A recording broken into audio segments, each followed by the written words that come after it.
Standard 9th Geometry. This is the continuation of yesterday's section theorems. Today we are going to do the exercise, that is 2.1. According to the theorems, the exercise is to be solved. So go through the exercise link first, which will be given in the description box, and then you can follow the exercise 2.1. Now starting with the first question, they have asked us in the figure line RP is parallel to MS. As I said yesterday also, I have explained this theorem.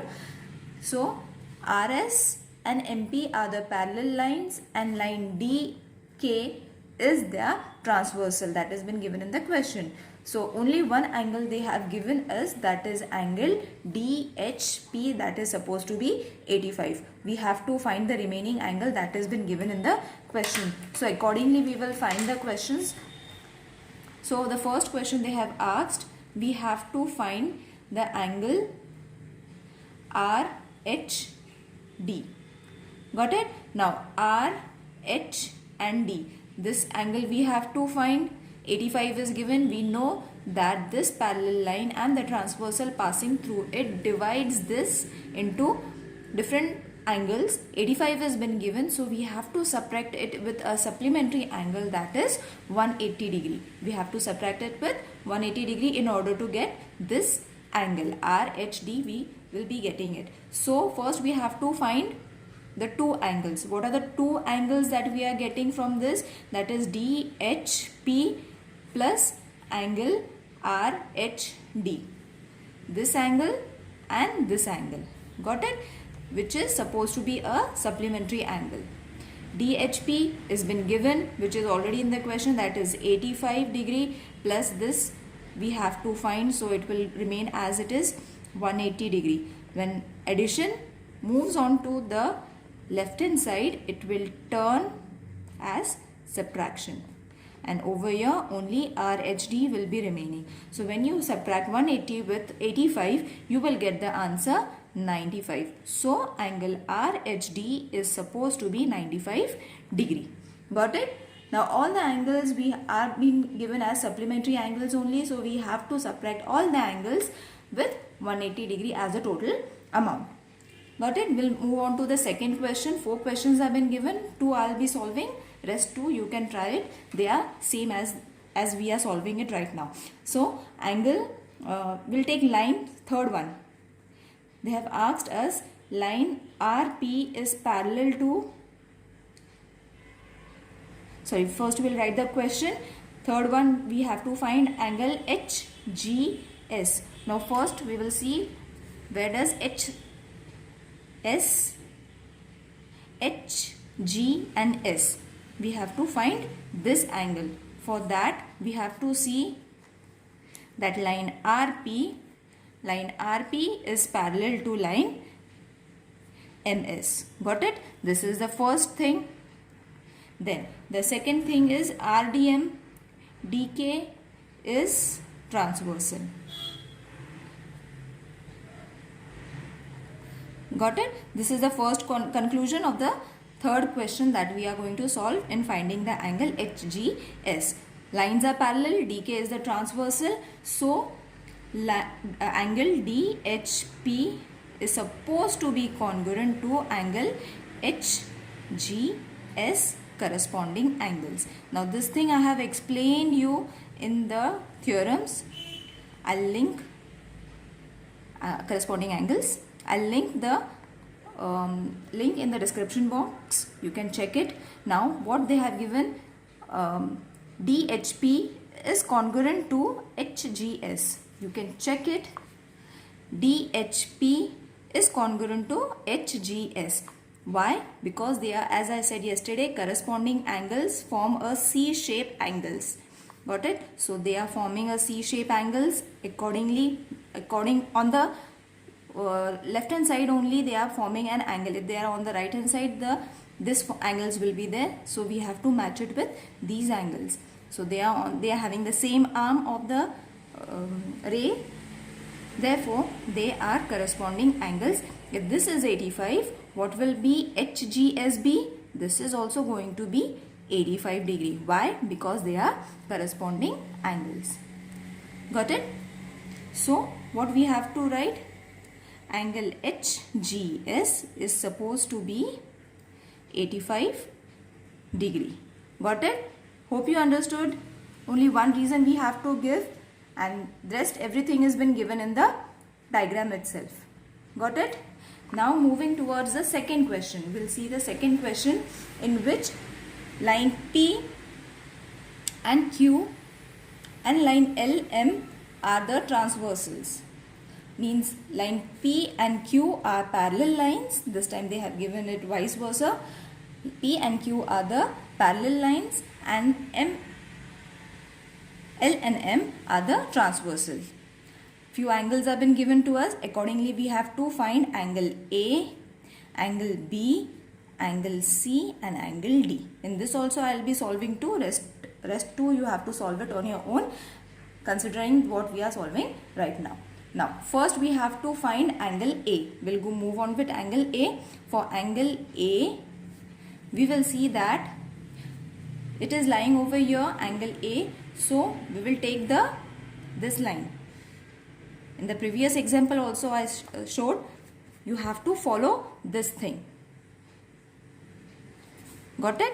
Just see this thing. A transversal is passing. This is supposed to be the parallel line. So if this is 110, what will be the remaining angle? For remaining the angle, we have to subtract it with a supplementary angle, that is 180 degree. So angle A plus 110. Got it? Angle A plus 110 gives you the total of 180 degree. Got it? So angle A will remain as it is. This is addition. It will go to that side, to the left hand side. It will change into subtraction, and you will be able to get angle A, which is going to be 70 degree. Got it? This is the first example. Now moving towards the I'll be solving D. B and C, same way. For B you have corresponding angles are being formed. For C, vertical angles are being formed. Vertically opposite angles have been formed. You have to give the reasons. Angles have been given. You have to write the answers in this way. You have to write this angle is correspond to this angle and then the reason. Got it? Now I'll solve the D. For finding D, what we have to do is, now first we have to see where D lies. D is over here. So again same thing, corresponding angle theorem we have to apply over here. So angle D, angle C is been given to us. After finding angle C, we are going to get the angle D. So angle D is angle D plus 115, because this side is supposed to be 115, which is to be subtracted by 180 degree. So angle D will remain over here, and 180 subtract 115 with it, you will get the answer as angle D is supposed to be 65 degree. At the end you will be able to find angle A, B, C and D. C and B you have to find it on your own. Try it. It is very easy. Got it? Now third question. In the figure, line M and N are parallel and line P, both the lines are parallel. We have to find angle A, B and C. Got it? In the same way as we solve the second example, we have to solve this question also. Now what we have to find? Angle A, B and C. Now accordingly they have given us C.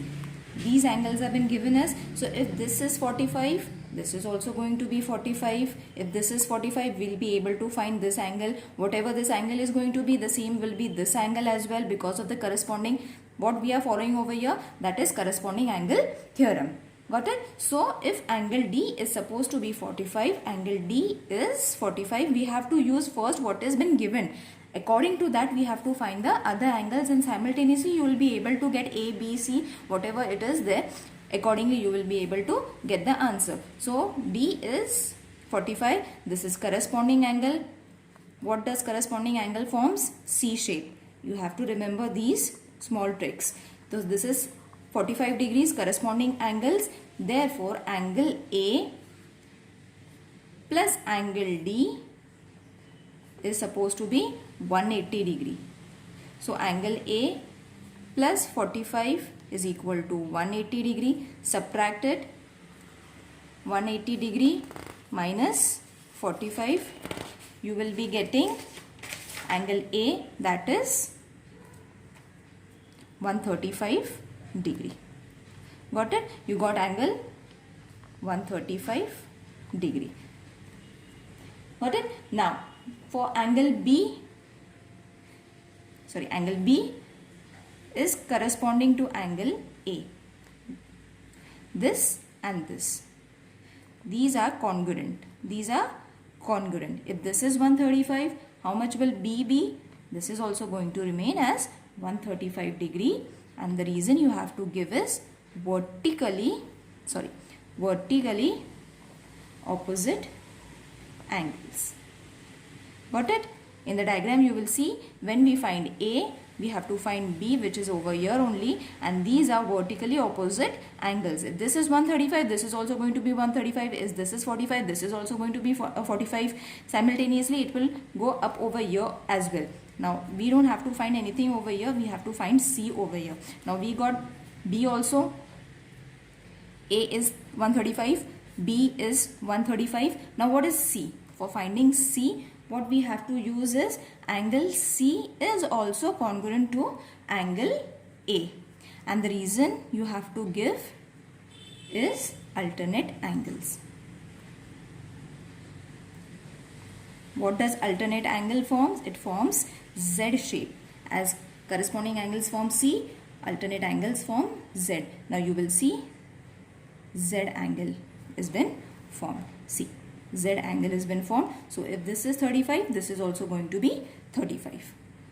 Got it? So you got A, you got B, and you got C as well, that is 135 degrees. We have to find all the examples in this way only. We have to find the corresponding angles, we have to find the congruent angles, and then write what are the measures and give the reason as well. We have to write corresponding angles, what are there, vertically angles, what are there, alternate angles.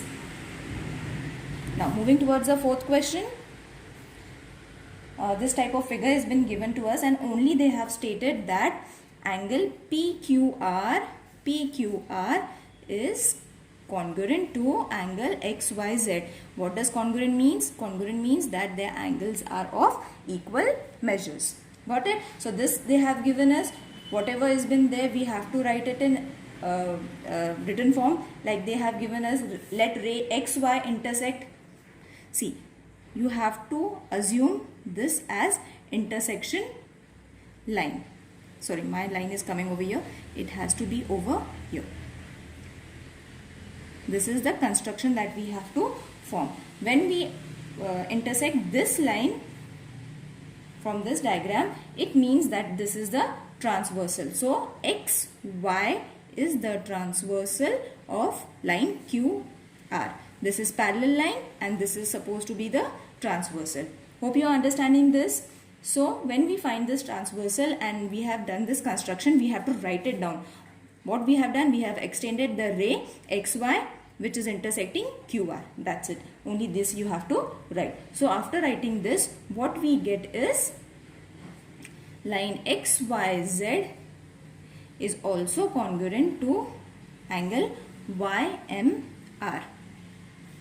Y, this intersection point, we will name it as YMR. XYZ YMR. Got it? You can name this as anything, whatever you feel like. I am naming it as M. So XYZ YMR. This is the first condition and you have to give the reason, that is corresponding angles. Got it? Now next thing what we are going to find is, this is supposed to be the first condition. Ray YX is parallel to ray QP. Sorry, YX QP, they are parallel to this. This is the conclusion that we have drawn, and ray MX is parallel to ray QP. So both the rays are parallel to ray QP. Therefore, two angles we are going to get that are going to be congruent, that is YMR. YMR is congruent to angle PQM. PQM. Why? Because they are having their parallel lines, which we have. This was been given in the question and this we found. So you can name this as second. This was supposed to be first. Now from these two conclusions we get, you will see that from these two conclusions YMR and YMR are congruent. If these two both are congruent, these are also going to be congruent. For that you have to write it in this form, is congruent to YMR, and this is congruent to, again these two, angle YMR is congruent to angle PQM. Got it? So YMR and YMR are same. What are remaining? Therefore angle XYZ is congruent to angle PQM, which is our question. Got it? In this way we have to solve the exam. Now moving towards the fifth question. Fifth question is same as we did the second and the third question. So I'll be solving only one sum and showing you that there we have to find A, B and C. Over here they have given us full triangle, like angle ART, BRT and everything has been given in full form. We have to follow the same rules. We have to write all the conclusions as been shown in the question second and third. So over here I'll be solving the first question, that is we have to find ART. AR and T. We have to find this angle. What has been given over here? Only one angle has been given, that is 105. So for angle ART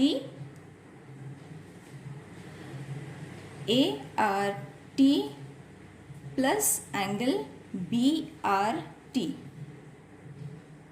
ART and BRT. We are taking this corresponding angles. This we are taking. So these are supposed to be corresponding angles. If this is 105, we have to find this angle by subtracting it with a supplementary angle, that is 180 degree. BRT is 105 degree and this is 180 degree. This will remain as it is. So subtract it with 180 minus 105. You will be getting the answer as 75 degree. Got it? It is same as we solved the second and third example. Hope you understood this concept. If there are any queries, mention it in the comment box. Thank you.